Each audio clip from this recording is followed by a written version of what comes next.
They smile when you share your dreams, then immediately explain why they won't work.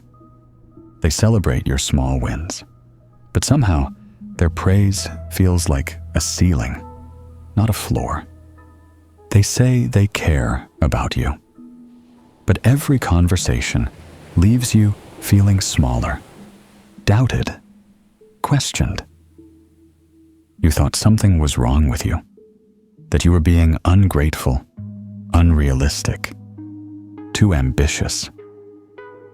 But what if I told you this wasn't about you at all? What if the problem wasn't your dreams, but their fear of what your success would reveal about their own choices? Tonight, we expose the secret war being waged against your potential. Have you ever noticed how the same people who claim to love you the most become the loudest critics when you start to grow? Your breakthrough becomes their breakdown. Your expansion becomes their emergency. It's not coincidence. It's psychology. Ancient programming that turns loved ones into limitation police, friends into fear merchants, family into dream auditors. They don't even realize they're doing it. That's what makes it so dangerous. Right now, as you watch this, someone in your life is unconsciously invested in keeping you exactly where you are, not out of malice, out of terror that your evolution will expose their stagnation. I'm about to show you the 5 types of people who are psychologically wired to sabotage your growth. Each one uses different weapons, but they all serve the same master: the desperate need to keep everyone equally small. First, I'll reveal each type and their signature attack patterns. Then, we'll decode the primal psychology that makes your success feel like their death sentence. Finally, I'll give you the exact defense protocols to protect your expansion without destroying every relationship. By the end of this video, you'll understand why certain people seem allergic to your ambition. More importantly, you'll know exactly how to neutralize their influence while you continue rising. But I'm warning you, once you see these patterns, you can't unsee them. And some of your closest relationships will never look the same. Type 1, the comfort pusher. This person has appointed themselves the guardian of your contentment. Every time you express dissatisfaction with your current level, they rush in with spiritual bypassing disguised as care. Why can't you just be happy with what you have? You're perfect exactly as you are. All this self-improvement stuff is making you anxious. Listen carefully to what they're really saying. Stop growing because your growth makes me uncomfortable. They deal comfort like a drug, and they need you addicted to stay in control. Watch what happens when you refuse their dose. When you say, "Actually, I want more from life." They panic. Because if you can want more and pursue it, what does that say about their decision to settle? If you can be dissatisfied and use it as fuel, what excuse do they have for their own resignation? The comfort pusher loves you, but only the version of you that validates their life choices. The moment you start outgrowing their worldview, they become your biggest obstacle. Type 2, the catastrophe prophet. This person has a PhD in worst-case scenarios, and they're desperate to share their expertise with you. Every dream you mention, they counter with doom. But what if you fail completely? Do you know how many people try that and lose everything? I just don't want to see you get hurt. They present themselves as the voice of reason, but they're really the voice of their own terror. Your courage triggers their cowardice so intensely that they have to infect you with their fear to feel safe again. Here's what they'll never tell you. They're not afraid for you. They're afraid of you. Afraid of what your success would mean, about the risks they were too scared to take. Afraid of losing you as a companion in their comfortable misery. Fear is contagious, but so is courage. And they know if they can't drag you down to their level of terror, you might inspire them to face their own potential. That terrifies them more than any external risk ever could. Type 3, the achievement accountant. This person keeps a detailed mental spreadsheet of everyone's wins and losses, constantly calculating who's ahead and by how much. Your success doesn't inspire them. It scorches them. That's great. But Sarah did it faster. Sure, but you had advantages they didn't. It's easier for people like you. They've turned life into a competition where everyone must lose equally. They can't see your victory without immediately diminishing it, because in their zero-sum world, your gain feels like their loss. Watch their micro-expressions when you share good news. The forced smile, the slight tension, the immediate redirect to someone else's achievement or their own struggles. They need you to stay small because your light doesn't inspire them. It illuminates everything they didn't become. Your success isn't motivation. It's evidence of their own unrealized potential, and that's unbearable. Type 4, the time machine operator. This person is the curator of your former self. They're in love with who you used to be, specifically the version that made them feel secure and important. Every conversation is an attempt to resurrect a you that no longer exists. Remember when you used to be so chill? You've really changed, said with clear disappointment. I miss the old you. They have highlight reels of your past playing on loop. They weaponize nostalgia and use guilt as a time machine, constantly trying to pull you back to a version of yourself that served their comfort. What they're really mourning isn't who you were. It's who they weren't brave enough to become. The old you validated their stagnation. The new you challenges it.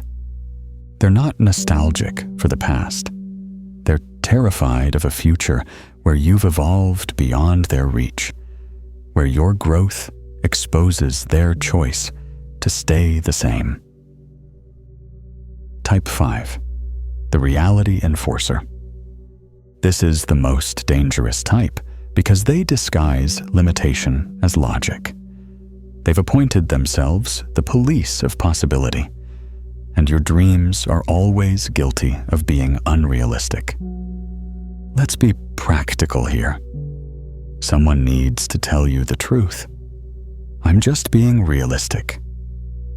They pride themselves on being the adult in the room, but what they call realism is really their own resigned worldview projected onto your potential.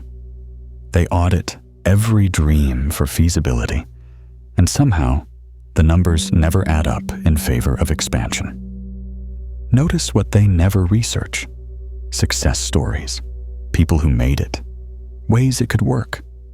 Their objectivity is curiously one-sided, always building cases for limitation, never for possibility. They're not protecting you from failure. They're protecting themselves from the possibility that you might succeed, because that would prove the limitations they've accepted as law were really just choices they were too afraid to challenge. 5 faces of the same terror. The horror of being left behind while someone they know breaks free from the prison they've accepted as home. But why does your growth trigger such visceral resistance? The answer lies in programming so ancient, so primal, that most people don't even know it's running their reactions. I need to tell you something personal before we go deeper. I had someone in my life who made me feel like my ambition was a betrayal of our relationship. Every goal I shared was met with concern. Every breakthrough was followed by subtle criticism.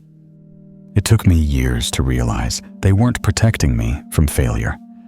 They were protecting themselves from what my success would reveal about their own choices. That revelation changed everything. And it's about to change everything for you too. The tribal contract. From birth, we enter an invisible agreement. The terms are simple. Don't stand out too much. Don't make others feel inferior. Don't challenge the group's accepted limitations. Don't prove that more is possible. In exchange, you get belonging, safety, the warm comfort of the herd. Most people live their entire lives within these boundaries, unconsciously policing anyone who dares venture beyond. They become unpaid enforcers of collective mediocrity. But when you start growing, questioning, pushing limits, you're in breach of contract. The same people who loved you when you were safely small now experience you as an existential threat. The nervous system hijack. For millions of years, standing out meant death. Challenging the group meant exile. Our ancestors' survival depended on tribal conformity, and this programming runs deeper than conscious thought. When you start individuating, becoming your authentic self rather than your assigned role, ancient alarms sound in everyone around you. Danger! Someone is leaving the tribe. Threat! Group unity is breaking. Emergency! Restore conformity immediately. They don't think these thoughts consciously. Their nervous system just floods with anxiety when they see you changing. Your growth registers as danger, not to you, but to the survival of the group identity they've built their entire sense of self around. The prison break paradox. Picture this. A prisoner finally unlocks their cell after years of captivity. Freedom is 3 steps away, but as they move toward the door, their fellow inmates tackle them to the ground, screaming, "Where do you think you're going? You belong here with us." This isn't a scene from a movie. This is your life every time you try to grow. The people closest to you become the wardens of your limitation, not because they hate you, but because your freedom threatens the story they've told themselves about why they're still locked up. The mirror of abandoned dreams. Here's the deepest truth. You don't just represent yourself. You represent possibility. And possibility is terrifying to those who've convinced themselves impossibility is truth. Every boundary you break proves boundaries were agreements, not laws. Every limitation you transcend shows that limitation was optional. Every level you reach demonstrates that the ceiling was imaginary. Carl Jung called this shadow projection. They see in you the unlived life they carry as buried potential, the dreams they abandoned, the courage they never found, the self they were too afraid to become.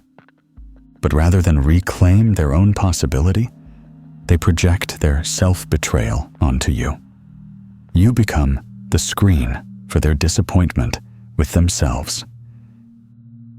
The comfort addiction crisis. Most people are addicted to psychological comfort. The comfort of knowing exactly who they are, where they fit, what's possible, and what isn't. The comfort of predetermined limitations. Your growth threatens their supply. It suggests comfort might be overrated, that the discomfort of growth might be worth it, that their carefully maintained equilibrium might be slow death rather than life. Like any addict protecting their supply, they'll reframe their addiction as wisdom. I'm content with what I have. I don't need to prove anything. Simple pleasures are enough. And they'll try desperately to sell you these same reframes, because your rejection of them threatens their entire identity structure. The success immune response. Groups develop what I call a success immune system, unconscious collective responses that attack members who exceed group norms. Like antibodies destroying a virus, the group attacks the successful member to maintain psychological homeostasis. The response escalates with the perceived threat. Small success, subtle discouragement. Medium success, active undermining. Large success, complete exile. They're not consciously malicious. They're unconsciously programmed to maintain the status quo. Your excellence triggers an autoimmune disorder in the group body. But here's what they can't accept. Your success doesn't steal from their potential. Your light doesn't dim theirs. Your growth doesn't require their shrinkage. But in their scarcity-programmed minds, there's only so much success to go around. And if you're taking more, that means less for everyone else. Now you see the forces arrayed against your evolution. Ancient programming running modern sabotage. Unconscious terror masquerading as conscious concern. But understanding the enemy isn't enough.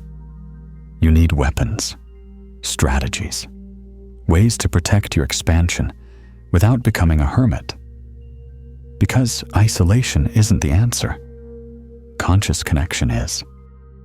Strategy 1. The strategic information diet. Stop feeding your growth journey to people who can't digest it. Become selective about what you reveal. With comfort pushers, share results, not struggles. They can't handle watching you battle toward growth, but they might accept accomplished facts. With catastrophe prophets, share nothing until after success. Preemptive sharing gives them ammunition for doubt. Post-success sharing gives them only reality to deal with. With achievement accountants, share nothing at all. They'll weaponize any information. Your wins become competitions. Your losses become satisfaction. With time machine operators, share only present moments. Don't engage nostalgia. Don't defend changes. Simply exist in your current form without apology. With reality enforcers, share dreams only with those who've achieved their own. Everyone else gets to see results, not aspirations. Strategy 2. The emotional firewall. When people challenge your growth, don't defend. Deflect with calm consistency. Them. You've really changed. You. Yes, I'm growing. Them. I'm worried about this path you're on. You, I appreciate your concern. I'm exactly where I need to be. Them, this isn't like you. You, I'm becoming more myself. Don't justify. Don't explain. Don't defend. State your truth and let them deal with their feelings about it. Your evolution doesn't require their approval. Strategy 3. The energy redirect. When someone tries to pull you into limitation conversations, flip the script. Them, but what if you fail? You, what if I succeed? What would that look like? Them, remember when things were simpler?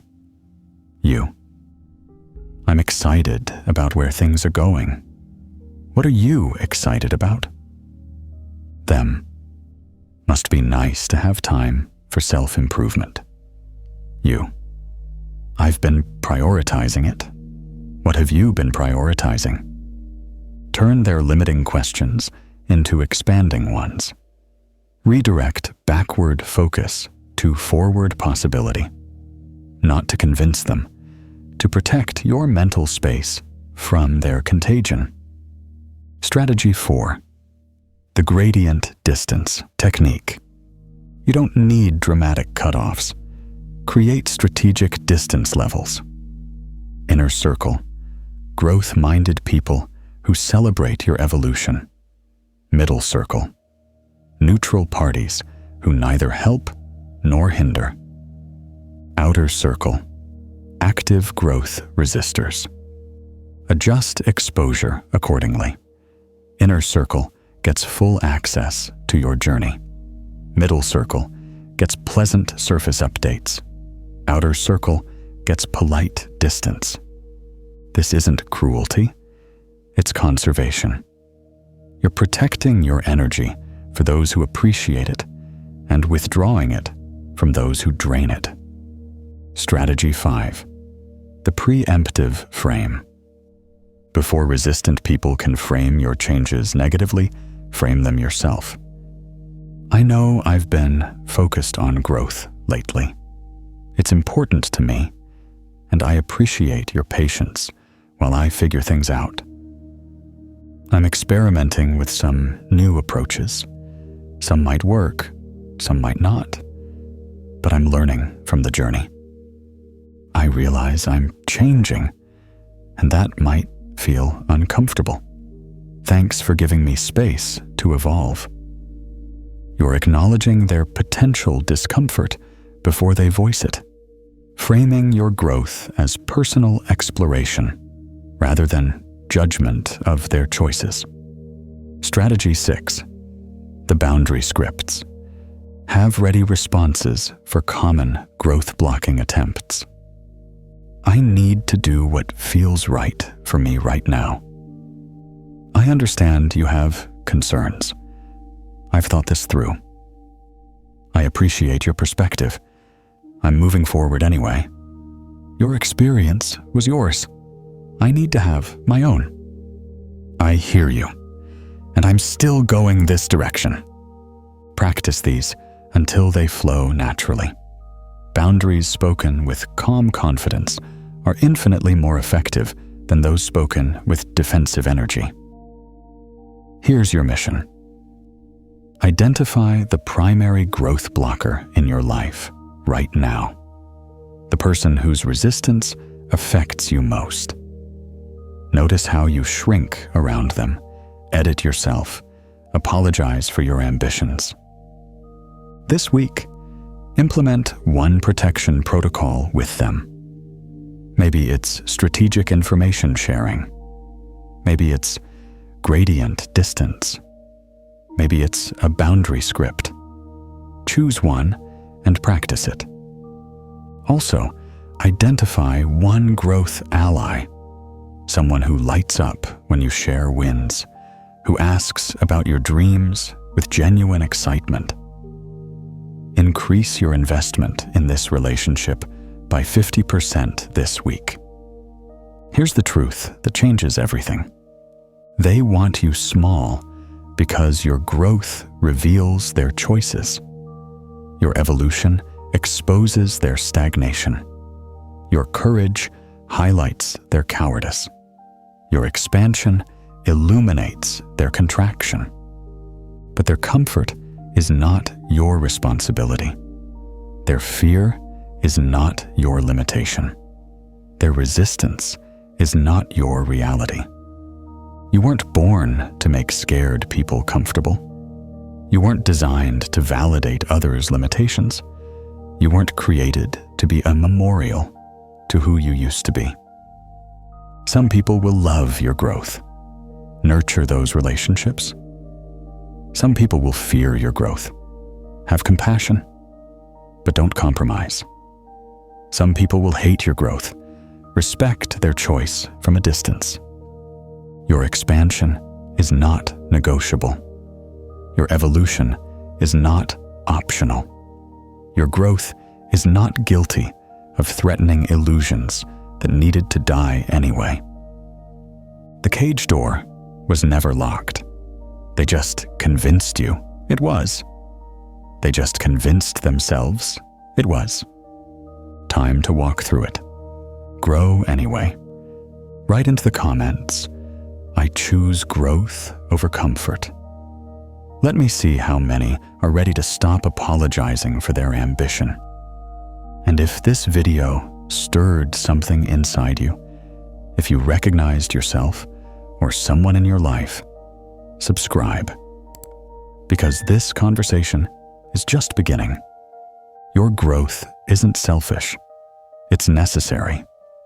And the world needs who you're becoming, not who you used to be.